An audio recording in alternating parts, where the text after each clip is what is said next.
The morning sun filtered through the tall windows of Kensington Palace as Catherine, Princess of Wales, stood quietly outside the oak doors of the family dining room. She could hear the familiar sound of her husband's voice, firm and measured, speaking to their eldest son. The tone made her pause, her hand hovering over the brass handle as she listened to the conversation unfolding within. "George, you must understand that your position comes with responsibilities that other children your age simply don't have," William's voice carried clearly through the heavy wood. "When you're out in public, you represent not just yourself, but our entire family and the monarchy itself." Catherine's heart tightened as she heard their 10-year-old son respond in a small voice, "Yes, Papa. I understand." "Do you? Because yesterday at the polo match, you were running around with the other children, laughing loudly and getting your clothes dirty. That's not behavior befitting a future king." Through the slight gap in the door, Catherine could see George sitting straight in his chair, his shoulders squared in a way that seemed too formal for a child his age. His breakfast sat largely untouched before him, the eggs growing cold as he focused intently on his father's words. "I was just playing, Papa. The other children were playing too. But you are not like other children, George. The sooner you accept that, the better prepared you'll be for your future role. A future king cannot afford to be seen as ordinary or undisciplined." Catherine felt a familiar knot forming in her stomach. These conversations had become increasingly frequent over the past year, as George approached his 11th birthday. William had grown more insistent about preparing their son for the weight of his destiny, but Catherine couldn't help feeling that something precious was being lost in the process. She remembered her own childhood, filled with laughter and spontaneous moments of joy. Her parents had been loving but normal, allowing her and her siblings to experience the simple pleasures of being children without the weight of expectation that now seemed to press so heavily on George's young shoulders. "Your grandmother, Queen Elizabeth, understood duty from a very young age," William continued. "She knew that personal desires must always come second to the needs of the crown. This is a lesson you must learn now, while you're still young enough to adapt." Catherine pushed the door open gently, her maternal instincts overriding her usual deference to William's parenting decisions. "Good morning," she said softly, her eyes immediately finding George's face. The relief that flickered across his features when he saw her made her heart ache. "Mummy." George's formal posture relaxed slightly, though he remained seated as he'd been taught. William looked up, his expression shifting from the stern authority he'd been displaying to something softer, though still serious. "Catherine, I was just explaining to George the importance of maintaining proper decorum during public appearances." "I see," Catherine replied, moving to stand behind George's chair, her hands resting gently on his shoulders. She could feel the tension in his small frame, the way he seemed to hold himself as if constantly preparing for correction or criticism. "Perhaps we could discuss this further later," she suggested, her tone carefully neutral. "George needs to finish his breakfast before his tutoring session." William studied her face for a moment, and she could see the conflict there. He loved their son deeply, she knew that, but his own upbringing and the weight of his future responsibilities seemed to drive every decision he made regarding George's education and development. Of course, William agreed, though his tone suggested the conversation was merely postponed, not concluded. "George, remember what we've discussed. I expect you to think about it carefully." As William left the room, Catherine moved to sit beside her son, her hand finding his smaller one across the polished table. "How are you feeling this morning, sweetheart?"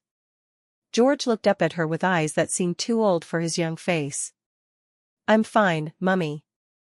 Papa's right, isn't he? I do need to be better." The simple acceptance in his voice broke something inside Catherine. "George, you're already wonderful just as you are. You don't need to be better, you need to be yourself." "But, Papa says I can't just be myself. He says I have to be what the people need me to be." Catherine struggled to find the right words. How could she explain to her son that while William's intentions came from love and duty, there had to be room for childhood, for mistakes, for the simple joy of being young? How could she help him understand that becoming a good king didn't require losing himself entirely? Your papa wants to prepare you for important things, she said carefully. But, being prepared doesn't mean you can't still be a little boy who likes to play and laugh and get his clothes dirty sometimes. George's eyes brightened slightly. Really? Really? Some of the greatest leaders in history were people who remembered how to connect with others, how to find joy in simple things, how to be human. Over the following days, Catherine found herself observing the dynamic between father and son with growing concern. Every interaction seemed to be a teaching moment for William, every casual comment an opportunity to instill the gravity of George's future role.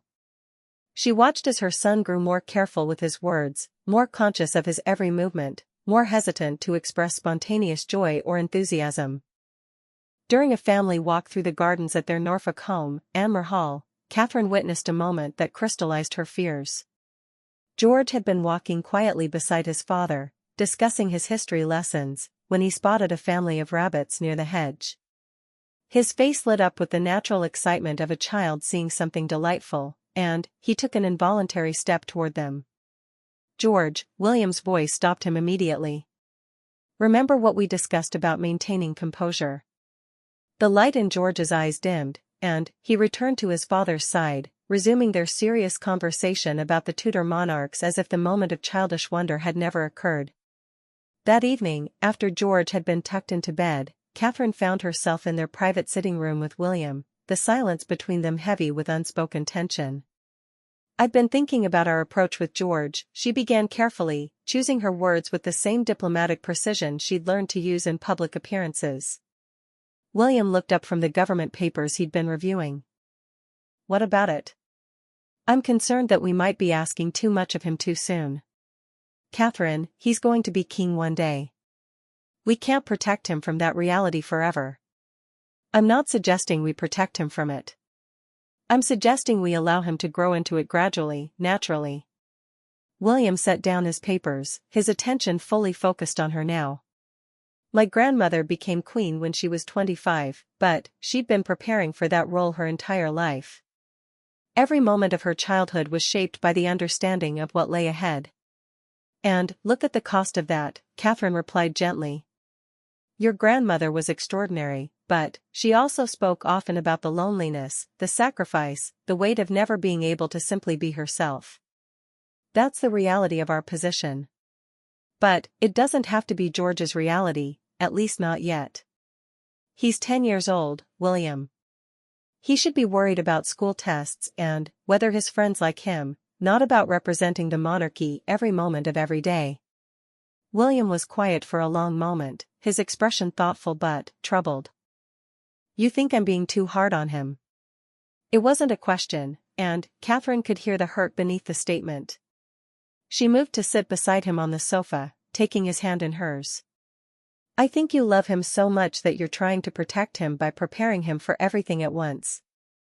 But, childhood isn't just about preparation for the future, it's also about experiencing joy and wonder and making mistakes while the consequences are still small. And, what if those small mistakes become habits? What if by allowing him to be carefree now, we're setting him up to fail when he really needs to succeed?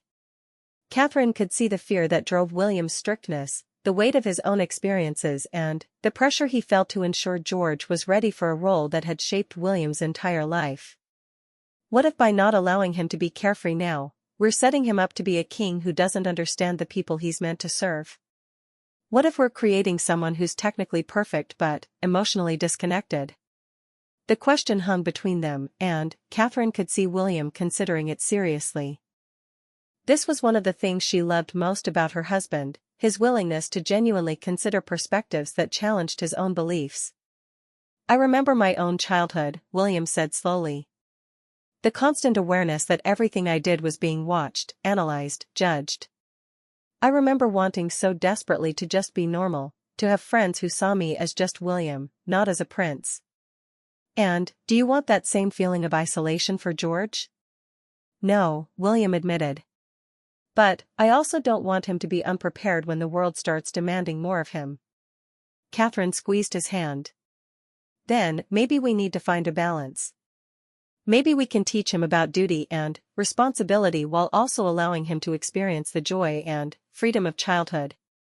As they talked late into the night, Catherine felt a glimmer of hope that they might be able to find a path forward that honored both the demands of George's future role and his present needs as a young boy. But she also knew that changing deeply ingrained patterns of thinking and behavior would not be easy, especially when those patterns were driven by love and genuine concern for their son's future success. The following morning brought new challenges that would test their resolve and their ability to work together in navigating the complex terrain of raising a future king while preserving the heart of the child he still was.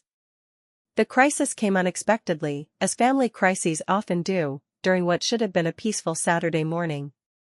Catherine had taken George and his younger siblings, Charlotte and Louis, to a local farmer's market in Norfolk, hoping to give them a taste of normal family life away from the formality of palace routines. It was exactly the kind of outing that William had been questioning lately, but Catherine believed these moments of normalcy were essential for their children's development. George had been unusually quiet during the drive, and Catherine noticed how he kept glancing around nervously as they walked through the market stalls.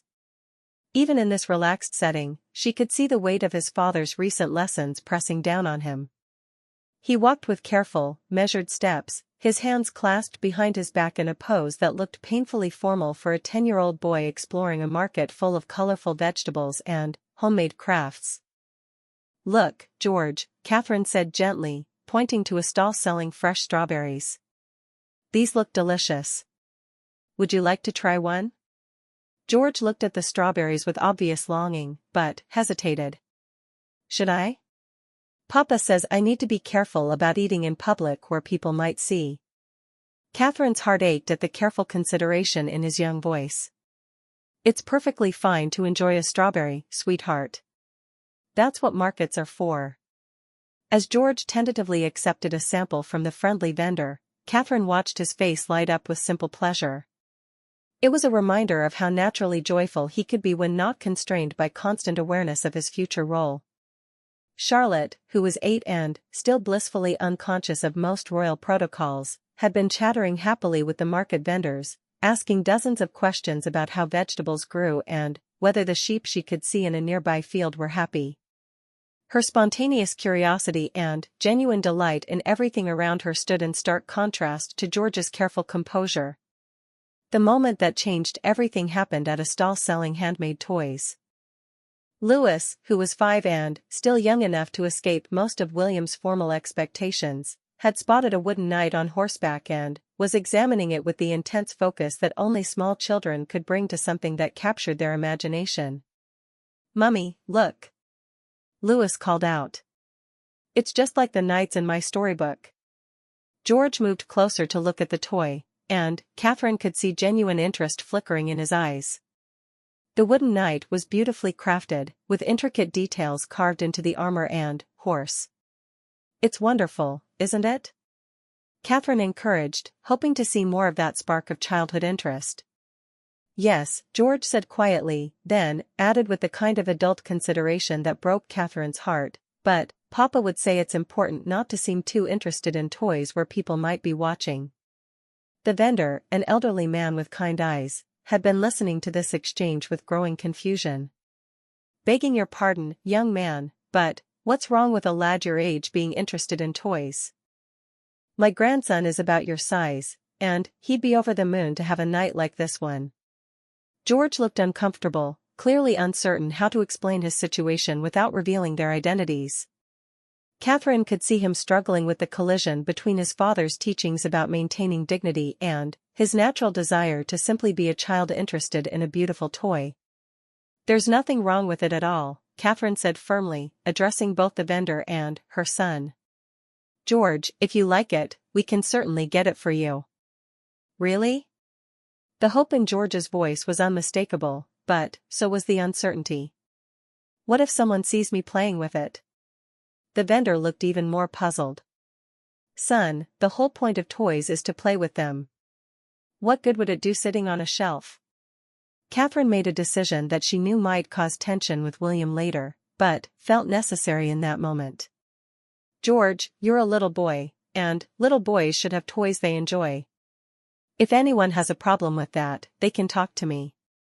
The transformation in George's demeanor was immediate and heartbreaking. His careful posture relaxed, his face lit up with genuine excitement, and, for the first time in weeks, Catherine heard him laugh with pure, uninhibited joy as he examined the knight more closely, asking the vendor about how it was made and whether the carver had based it on a real historical knight. But, even as Catherine felt relief at seeing her son's natural personality emerge, she was acutely aware that this moment of freedom would need to be addressed with William. She could almost hear his concerns about photographs, about maintaining appropriate dignity, about the messages such casual behavior might send. The ride home was filled with the children's chatter about their market adventure. George clutched his wooden knight, occasionally making it gallop along the car window as he lost himself in imagination. Charlotte described every vegetable she'd seen in elaborate detail, while Louis fell asleep clutching a small bag of cookies they'd bought from a local baker. Catherine found herself dreading the conversation she would need to have with William about the morning's events. She knew he would see her purchase of the toy as undermining his efforts to teach George appropriate behavior, but she also knew she couldn't continue watching their son lose his childhood piece by piece in service of an adult role he wouldn't need to assume for decades. When they returned to Amer Hall, William was waiting in his study, having finished his morning meetings. Catherine could see from his expression that he'd already heard about their market visit through the security team's routine reports. "Catherine, might I have a word?" William's tone was carefully controlled, but she could sense the tension beneath it. In his study, William closed the door and turned to face her. "I understand there was an incident at the market today." If by incident you mean George acting like a normal 10-year-old boy for the first time in weeks, then, yes. I mean George being photographed by several market visitors while playing with a toy in public. Catherine felt her defensive instincts rising. "And what exactly is wrong with a child having a toy?" "You know that's not the point. We've discussed this, Catherine. Every public appearance is an opportunity to demonstrate the dignity and composure that will be expected of him throughout his life. He's 10 years old, William. 10. When did we decide that being dignified was more important than being happy?" William moved to stand behind his desk, a gesture that Catherine recognized as his way of creating emotional distance when conversations became difficult. This isn't about happiness versus dignity. It's about preparing him for a role that won't allow for the luxury of spontaneous, unconsidered behavior. The luxury? Catherine's voice rose slightly before she caught herself. "We're talking about the luxury of childhood, of being allowed to experience wonder and joy without constant self-consciousness. And I'm talking about the reality of what his life will become. Every photograph, every public moment will be analyzed and judged. If we allow him to think that casual, childish behavior is acceptable now, how will he adapt when suddenly it isn't?" Catherine could see the genuine concern in William's eyes, the love for their son that drove his rigid expectations. But she could also see the shadow of his own childhood, the weight of early responsibility that had shaped his view of what preparation meant. "What if we're wrong?" she asked quietly. "What if by focusing so intensely on preparing him to be king, we forget to help him become the kind of person who should be king?" "What do you mean?" "I mean, what if the best preparation we can give him is the experience of genuine human connection, of understanding what it feels like to be truly happy, of knowing what he's meant to protect and serve? How can he represent the people if he's never been allowed to be one of them?" William was quiet for a long moment, and Catherine could see him wrestling with the question. When he spoke again, his voice was softer but still troubled. "My grandmother used to say that the crown requires sacrifice. That personal desires must always be secondary to duty. And your grandmother also said, near the end of her life, that she sometimes wondered what it would have been like to make different choices. She loved her role, but she also carried the weight of paths not taken." "You're suggesting we set George up to have regrets?" "I'm suggesting we give him enough authentic experience of life to make informed choices about how he wants to serve when the time comes. I'm suggesting we trust that a child who knows genuine happiness will grow into an adult capable of bringing that same authenticity to his role." Their conversation was interrupted by a soft knock on the door. "Come in," William called. George entered hesitantly, still carrying his wooden knight. "Papa, I wanted to show you something." William's expression softened as he looked at his son, and Catherine could see the internal struggle playing out on his face. Here was his beloved child, eyes bright with excitement, wanting to share something that had brought him joy. "What is it, George?" George held up the wooden knight, his enthusiasm overcoming his usual careful restraint. "The man who made this told me about the real knights it's based on. He said they were brave not just because they followed rules, but because they cared about protecting people. He said the best knights were the ones who remembered what they were fighting for." The simple wisdom of the child's words hung in the air between his parents, carrying a weight that neither had expected. Catherine watched as William looked at their son, really looked at him, perhaps seeing for the first time how the boy's natural intelligence and empathy might be stifled rather than shaped by too rigid an approach to his development. In that moment, Catherine saw a flicker of possibility, a chance that the conversation she and William needed to have about their son's future might take a different direction than she had feared. The transformation didn't happen overnight, but Catherine began to notice small shifts in the days following George's wooden knight revelation. William seemed to be watching their son with new eyes, paying attention not just to how George carried himself or spoke in formal situations, but to the moments when his natural personality shone through. The real test came during George's birthday celebration the following month. Traditionally, the family marked the children's birthdays with two celebrations: a private family gathering and a more formal occasion with photographs for the public. This year, William suggested something different. "What if we invited some of George's school friends for an actual party?" he proposed during one of their evening discussions. Nothing too elaborate, just children being children. Catherine felt a surge of hope but tried to keep her expression neutral. "Are you sure? What about the security concerns, the protocol issues?" "We'll manage those. I've been thinking about what you said, about George needing to understand what it means to be connected to people. Maybe that starts with being connected to other children his age." The party planning became a family project in a way that felt genuinely new for them. Instead of palace staff managing every detail, Catherine and William found themselves discussing games and cake flavors and whether they should hire entertainment or simply let the children create their own fun. George's excitement was palpable but careful, as if he couldn't quite believe this departure from normal royal protocol was really happening. "Are you certain Papa won't mind if we get loud?" he asked Catherine multiple times. "What if the other children don't know how to behave properly?" "George," Catherine said gently, sitting down beside him in his room the night before the party, "tomorrow is about you having fun with your friends. It's not about anyone behaving properly except in the most basic sense of being kind to each other." "But what if someone takes pictures? Papa always says we need to think about how things will look in photographs." Catherine felt the familiar pang at how much adult concern her 10-year-old carried. "Your Papa and I have talked about that. We want you to enjoy your birthday. Really enjoy it." The day of the party, Catherine watched from the morning room window as William supervised the setup in their private garden. He was personally checking the arrangements for the games, ensuring that the security measures were unobtrusive, and she could see him making mental notes about sight lines and potential issues. When the first guests arrived, Catherine felt her own nervousness spike.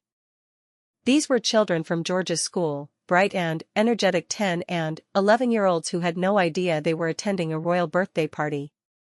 To them, George was simply their classmate, and Catherine realized how precious and fragile that normalcy was.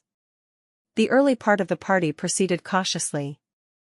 George introduced his friends to his parents with careful formality, and the children seemed slightly overwhelmed by the grandeur of their surroundings. Catherine could see William watching everything closely, and she wondered if he was regretting this departure from their usual controlled approach. Then, something magical happened. One of George's friends, a boy named Thomas, spotted the family's two dogs running in the garden and exclaimed with delight, "George, you didn't tell us you had spaniels. My grandmother has one just like that." The dogs, thrilled by new attention, bounded over to the group of children, and the formal atmosphere dissolved as the boys and girls began playing with them, laughing and shouting as the dogs chased after thrown sticks. George hesitated for just a moment, glancing toward his father, and Catherine held her breath. Then, William did something that surprised her completely. He smiled, a genuine, unreserved smile, and said, "Go on, George. They're your guests and your dogs." The change in George was instantaneous. His careful posture melted away as he joined his friends, and, for the next several hours, Catherine watched her son simply be a child among children. He got grass stains on his clothes, his hair became disheveled from running, and his laughter carried across the garden without any self-consciousness about who might hear it. But what moved Catherine most was watching William's reaction to this transformation. She could see him taking in every moment, from George's uninhibited joy to the easy camaraderie he shared with his friends. When one of the children fell and scraped his knee, George immediately rushed to help, showing genuine concern and kindness that needed no formal instruction. "He's quite natural at that, isn't he?" William murmured to Catherine as they watched George comfort his friend and help him to where Catherine could clean and bandage the scrape. "He always has been. He gets that from you, you know." William looked surprised. "From me? Your instinct to care for people, to want to help. It's one of the things that will make him a good king someday. But not because he was taught it as a protocol. Because he feels it genuinely." As the party continued, Catherine noticed William becoming more relaxed, even joining in some of the games when the children insisted. She watched him laugh as he was thoroughly defeated at football by a group of 10-year-olds, and saw how the children responded to his genuine enjoyment of their company. The real revelation came during the cake ceremony. Instead of the formal presentation Catherine had expected, the children had somehow turned it into a chaotic, joyful celebration with singing that was more enthusiastic than melodic, and George blowing out candles while surrounded by friends who were genuinely happy to be celebrating with him. "Make a wish, George," one of his friends called out, and Catherine saw her son close his eyes with the serious concentration that children bring to birthday wishes. Later, as the party wound down and guests were collected by their parents, Catherine overheard conversations that warmed her heart. The children thanked George for inviting them, told him it had been the best party ever, and made plans to reciprocate with their own celebrations. "Your son is a lovely boy," one of the mothers told Catherine. "Thomas has been looking forward to this party for weeks. George has been such a good friend to him at school." After the last guest had left and the family had retreated to their private sitting room, George collapsed onto the sofa with the satisfied exhaustion of a child who had truly enjoyed himself. "Did you have a good time?" Catherine asked, settling beside him. "The best time ever," George said, then looked toward his father with sudden uncertainty. "Was it all right, Papa? I know I got quite loud, and my clothes are rather messy." William sat down on George's other side, his expression tender. "It was perfect, George. Absolutely perfect." "Really?" "Really. I saw how kind you were to your friends, how you made sure everyone felt included, how you helped Thomas when he was hurt. Those are the qualities that will make you a good leader someday." Catherine felt tears prick her eyes as she watched the relief and happiness spread across George's face. This was the conversation she had been hoping for, the moment when William might begin to see that preparing their son for leadership didn't require stripping away his essential humanity. That evening, after George had been tucked into bed still clutching his wooden knight and chattering about the day's adventures, Catherine and William sat together in their room discussing the day's events. "I learned something today," William said quietly. Watching George with his friends, seeing how naturally he connected with them, how instinctively kind and inclusive he was. "I realized that those qualities can't be taught through formal instruction." "No," Catherine agreed. "They grow from experience, from being allowed to develop genuine relationships, from understanding what it feels like to simply be human." "I've been so focused on preparing him for the weight of responsibility that I forgot to help him develop the heart that will make that responsibility meaningful." Catherine reached for his hand. "It's not too late. he's still so young, and today showed that his natural instincts are beautiful. We just need to trust them more. William was quiet for a moment, then said, I keep thinking about something one of his friends said to me today. When I asked him what he liked about George, he said, he's just really nice, and he always tries to make sure nobody feels left out. That's not something that comes from protocol training. That's something that comes from being raised with love and being allowed to experience the world in a way that develops empathy. I want him to keep that. Whatever else we teach him about duty and responsibility, I want him to keep that essential kindness. Catherine felt a deep sense of relief and hope. The conversation they were having felt like a turning point, a moment when they might find a way to honor both George's future role and his present need to simply be a beloved child. But, even as she felt optimistic about this shift in William's perspective, Catherine knew that changing long-established patterns would require ongoing attention and probably more difficult conversations. The pressure from outside their family, from advisors and traditional expectations about royal upbringing, would not disappear overnight. The real work was just beginning, but, for the first time in months, Catherine felt that they might be approaching it as true partners, united in wanting what was best for their son both as a future king and as a human being who deserved to experience the full richness of childhood. The weeks following George's birthday party brought both progress and new challenges as Catherine and William worked to implement their evolving approach to parenting their future king. The success of the celebration had given them both confidence that allowing George more authentic childhood experiences could coexist with preparing him for his eventual role, but translating that philosophy into daily practice proved more complex than either had anticipated. The first major test came during preparations for a significant royal engagement where George would make a public appearance alongside his parents. It was exactly the kind of formal occasion where William's traditional approach had previously dominated, with detailed briefings about proper behavior, appropriate responses, and the importance of maintaining royal dignity at all times. Catherine watched as William prepared for the conversation with George, noting the internal struggle playing out in her husband's demeanor. She could see him weighing his new understanding of their son's needs against deeply ingrained beliefs about royal protocol and preparation. Perhaps we could approach this differently, Catherine suggested gently as William gathered his usual stack of briefing notes about proper public behavior. What do you mean? Instead of focusing on what George shouldn't do, what if we talked about what he naturally does well and how those qualities will serve him in this situation? William paused, considering the suggestion. I'm not sure I follow. Remember at his party how naturally he made sure everyone felt included?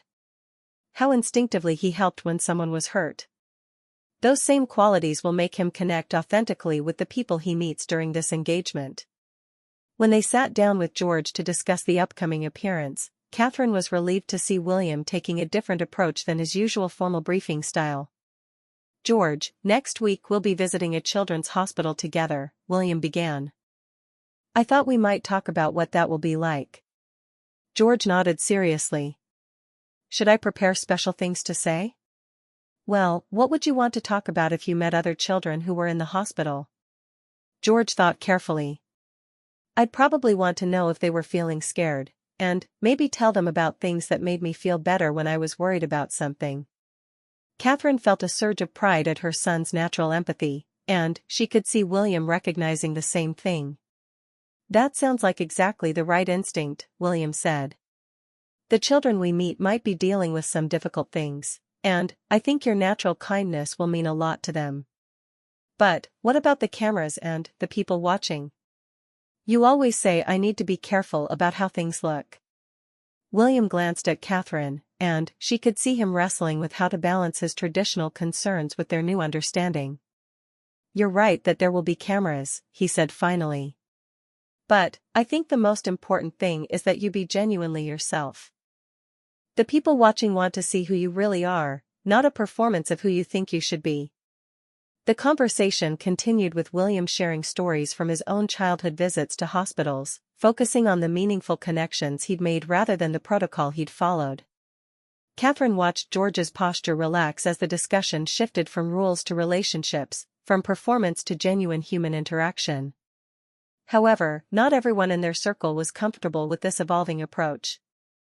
A few days later, Catherine found herself in an uncomfortable meeting with one of the senior palace advisors who had concerns about what he saw as a loosening of standards in George's preparation. "Your Royal Highness," the advisor said with careful diplomacy, "there have been some observations about recent changes in Prince George's public appearances and preparation." "What kind of observations?" Catherine asked, though she suspected she knew where this conversation was heading. "There's been noted informality in his posture, increased spontaneity in his interactions, and what some have characterized as a less disciplined approach to public engagement protocols." Catherine felt her protective instincts rising. "Are you saying that George appearing more natural and connected with people is problematic?" "I'm saying that there are established protocols for royal children for very good reasons. The public expects a certain level of dignity and formality from members of the royal family, even the younger ones. And I would argue that the public also expects authenticity and genuine human connection, especially from children." The advisor's discomfort was evident. Perhaps this is a conversation that should include the Prince of Wales. That evening, Catherine discussed the meeting with William, watching carefully for his reaction to the external pressure to return to more traditional approaches. "They're concerned that we're being too casual," she explained. "They think George needs more formal structure, not less." William was quiet for a long moment. "What do you think?" "I think they're afraid of change, even change that might ultimately serve both George and the monarchy better." "But what if they're right? What if we're being naive about what's required for his future role?" Catherine could hear the uncertainty in William's voice, the way external pressure was causing him to second-guess their recent progress. She knew this was a crucial moment in their evolving approach to parenting George. "Let me ask you something," she said. "When you think about the monarchs or leaders who have been most beloved and effective, what qualities did they have?" "Dignity, certainly. A sense of duty, dedication to service. And?" William thought more deeply. "Authenticity. The ability to connect with people genuinely. Wisdom that comes from understanding human nature."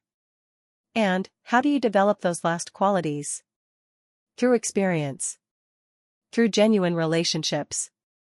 Through being allowed to develop naturally while being guided toward understanding your responsibilities."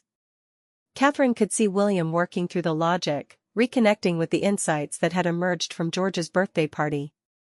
"I think," William said slowly, "that we need to trust our instincts as parents, even when they conflict with traditional royal approaches." The hospital visit the following week proved to be a turning point that validated their evolving philosophy. Instead of the carefully scripted interactions that had characterized previous formal appearances, George was encouraged to follow his natural instincts in connecting with the children and staff they met. Catherine watched with deep pride as her son moved through the pediatric ward with genuine interest and compassion. When he met a young girl who was shy about speaking to him, he didn't fall back on formal conversation starters. Instead, he noticed a drawing she had been working on and asked about the story behind it. The natural conversation that followed was far more meaningful than any protocol-driven exchange could have been. Perhaps most importantly, Catherine observed how the experience affected George himself. Rather than the careful tension that usually characterized his public appearances, he seemed energized by the genuine connections he was making. She could see him gaining confidence not from following rules perfectly, but from discovering that his authentic self was actually quite capable of representing his family with dignity and warmth. The media response to the visit was overwhelmingly positive, with commentators noting George's natural ease and genuine warmth. More importantly, the hospital staff and families they met expressed genuine appreciation for what they described as an unusually authentic and meaningful royal visit. "He wasn't performing being a prince," one of the nurses told Catherine privately. "He was just being a lovely, caring boy who happens to be a prince." It made all the difference. That evening, as they debriefed the day's events as a family, George's excitement was palpable. "Mummy, Papa, I felt like I actually helped some of those children feel better," he said. Not because I said the right things, but because I really listened to them and cared about their stories. William's response carried a weight of recognition and pride. That's exactly what good leadership looks like, George. Not performing a role, but genuinely caring about the people you serve. The success of the hospital visit provided ammunition for Catherine and William to resist pressure from advisors who favored more traditional approaches. When similar concerns were raised in subsequent meetings, they could point to concrete evidence that their evolving methods were producing better outcomes both for George's development and for the public perception of the royal family. But, perhaps most importantly, Catherine began to see a different quality emerging in George himself. The careful, constrained child who had been so worried about making mistakes was gradually being replaced by a more confident, authentic young person who understood that his value came not from perfect performance but from genuine care for others. The shift wasn't complete, and there would undoubtedly be more challenges ahead. But Catherine felt that they had found a path forward that honored both George's future responsibilities and his present need to develop into the kind of person who could carry those responsibilities with wisdom, compassion, and authenticity. As she watched her family that evening, Catherine felt a deep sense of gratitude for the journey they had taken together and optimism about the young man George was becoming. The balance they were learning to strike between preparation and childhood, between duty and authenticity, felt sustainable in a way that their previous approach had not.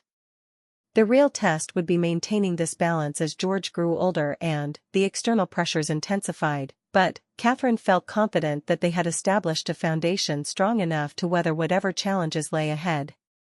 6 months after the hospital visit that had marked such a significant shift in their approach, Catherine found herself reflecting on the profound changes that had taken place within their family dynamics. The transformation hadn't been dramatic or sudden, but rather a gradual evolution that had touched every aspect of how they approached George's development and their own roles as parents preparing a child for an extraordinary destiny. The most noticeable change was in George himself. The careful, overly controlled child who had worried constantly about making mistakes had grown into a more confident and authentically engaged young person.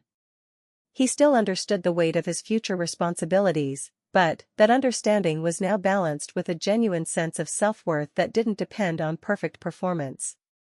During a recent family dinner, Catherine had observed a moment that crystallized this transformation for her.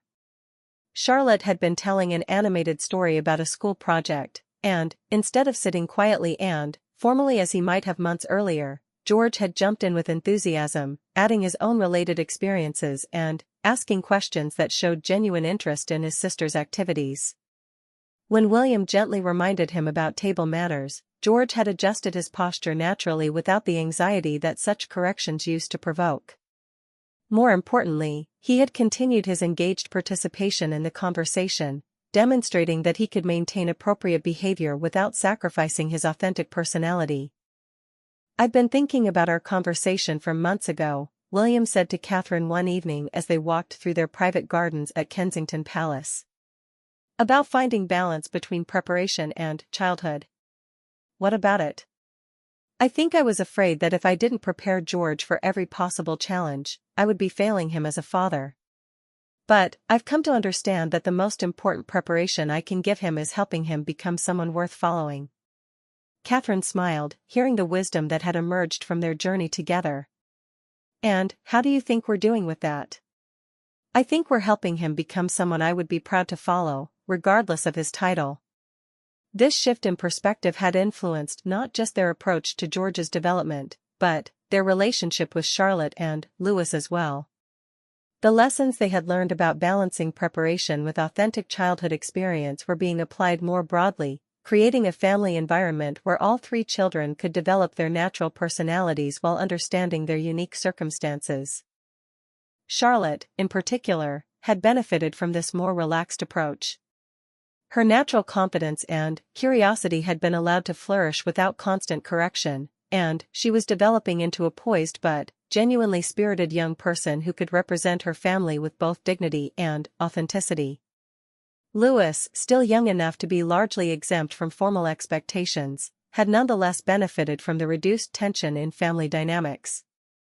Catherine noticed that he was more open and communicative, less likely to withdraw when conversations turned serious, and more willing to express his own thoughts and feelings.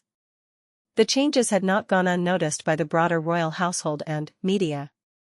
Comments about the family's increased naturalness in public appearances had been overwhelmingly positive, with observers noting that the children seemed more engaged and authentic in their interactions with the public. More importantly, feedback from the institutions and charities they visited consistently praised the children's genuine interest and meaningful connections with the people they met. George, in particular, was developing a reputation for thoughtful questions and authentic concern that went far beyond his years. A particularly meaningful validation of their approach came during a visit to a youth center in London. George had been speaking with a group of teenagers about their experiences and aspirations, and Catherine had watched with pride as her son demonstrated genuine curiosity about their perspectives and challenges. One of the young people, a girl about Charlotte's age, had asked George directly, "What's it like knowing you'll be king someday? Does it make you feel different from other people?" Instead of falling back on a prepared response, George had thought carefully before answering. "Sometimes it feels heavy, like there's a lot to live up to. But my parents have helped me understand that the most important thing is caring about people and trying to help when I can. I think that's something anyone can do, whether they're going to be king or not." The simplicity and authenticity of his response had clearly resonated with the young people, and several had continued the conversation with questions about how they could make a difference in their own communities. Later, one of the youth workers had approached Catherine privately. "I've seen a lot of royal visits over the years," she said. "Usually, they feel a bit artificial, like everyone's performing their roles. Today felt different. Your son was really listening and really caring. That's not something you can fake." These external validations were meaningful, but Catherine found even more significance in the changes she observed in her family's private moments. George's laughter came more easily now, and his questions reflected genuine curiosity rather than careful concern about giving correct answers. During a recent family game night, she had watched George lose graciously at a board game, then immediately suggest they play something that Louis might enjoy more. The natural leadership and consideration he displayed in these unguarded moments convinced Catherine that they were nurturing exactly the qualities that would serve him well in his future role. William's evolution as a father had been equally significant. The rigid adherence to protocol that had characterized his early approach to George's upbringing had been replaced by a more nuanced understanding of how to balance tradition with authentic development. "I realize now that I was trying to protect George from criticism by making him perfect," William confided to Catherine during one of their evening walks. "But I was actually making him more vulnerable by preventing him from developing the genuine confidence that comes from being accepted for who he truly is." The shift had also strengthened William's own relationship with their son. Instead of interactions dominated by instruction and correction, their time together now included genuine conversations about George's interests, concerns, and observations about the world around him. Catherine often found them engaged in discussions that ranged from historical questions sparked by George's studies to philosophical conversations about leadership and responsibility that showed remarkable depth for a child his age. Perhaps most importantly, George had begun to show signs of developing his own perspective on what kind of leader he wanted to become. During a conversation about a particularly inspiring documentary they had watched together, he had said, "I think the best leaders are the ones who remember what it feels like to need help." The wisdom in that simple statement had moved both Catherine and William, representing as it did the kind of empathy and understanding that could only develop through genuine human experience. As Catherine looked toward the future, she felt cautiously optimistic about the foundation they were building for George's eventual role. The balance they had found between preparing him for extraordinary responsibilities while allowing him to develop as a complete human being felt sustainable and authentic. There would undoubtedly be new challenges as George grew older and the external pressures intensified. The teenage years would bring their own complications, and the eventual transition to more formal royal duties would require careful navigation. But Catherine felt confident that they had established principles and practices that could adapt to whatever circumstances arose. Most importantly, they had learned to trust both George's natural instincts and their own parental wisdom, even when external voices suggested different approaches. The combination of authentic development and thoughtful preparation was creating exactly the kind of future leader Catherine believed the world needed. On a quiet Sunday morning, as she watched George playing enthusiastically with his siblings in the garden, Catherine felt a deep sense of peace about the choices they had made. Here was her son, future king, but also simply a beloved child who was growing into someone she genuinely admired. The wooden knight from the market still sat on George's bedside table, a reminder of the day when everything had begun to change. But it was no longer a symbol of conflict between childhood and preparation. Instead, it had become a representation of the possibility of being both authentic and noble, both human and royal, both a child and a future leader. That integration of seemingly opposing qualities felt like the greatest gift they could give George as he grew toward his destiny. Catherine knew that the journey was far from over, but she was confident they were traveling the right path together.